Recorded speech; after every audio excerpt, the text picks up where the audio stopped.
मलाई नि good morning भन्न मन लागेर भनेको तर न साथीहरू न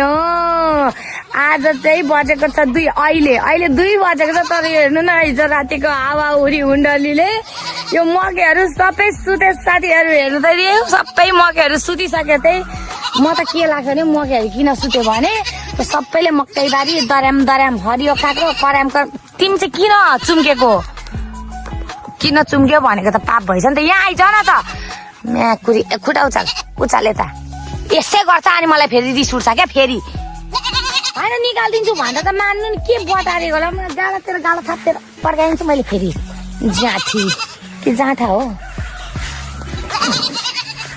होइन त साथीहरू झन् त खुट्टा अल्झे त झन् निकालिदिन्छु भने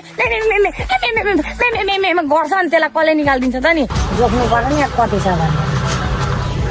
आधी किलो भन्दा अलिकति धेरै रहेछ होइन बेच्नु हिँडेको हौ म फेरि करेला किन्ने तपाईँ त साथीहरू हिँडै म बेच्न किन्ने करेला किन् त 40 रुपियाँमा दिन्छु मैले जोगेर ल्याएको हौ कति रुपियाँ पर्छ भनेर होइन किन हान्नु हौ तल यसलाई चाहिँ जोत्न मैले किन हान्ने ए तेरो अङ्कलले नकिन्ने अरे क्या 700 को पत्याउँदैन बेच्नु हिँडेको भन्छु 40 रुपियाँ म भरे त मलाई तपाईँले मलाई यहाँ करेला बेच्नु हिँडेको भन्दा पत्याउनु भएन अनि तपाईँले चाहिँ भोलि पैसा दिनुहुन्छ भने म कसरी पत्याउनु होइन भोलि त हुँदैन म त यहाँ अहिले उयो गरेर चटपटे खाइहालौँ भनेको बेचेर जाँदिनुहोस् मसँग करेला बेच्नु ल ल तपाईँले नकिनेको होइन तपाईँले नकिने अर्कै मान्छेले किन्छ आयो करेला 40 रुपियाँ मात्र होइन कसैले किन्दैन साथीहरू के बाबु करेला किन्ने भन्छु कि होइन होला भन्छ 1 पाउको 20 रुपियाँ भन्दै हुनुहुन्छ मनले भनेपछि यो 2 पाउ भयो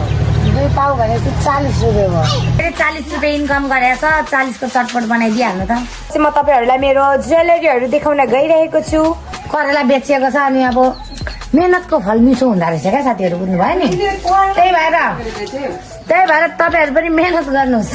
त्यत्रो रिक्वेस्ट गर्दाखेरि किन्नु भएन नि बजारमा जाने हो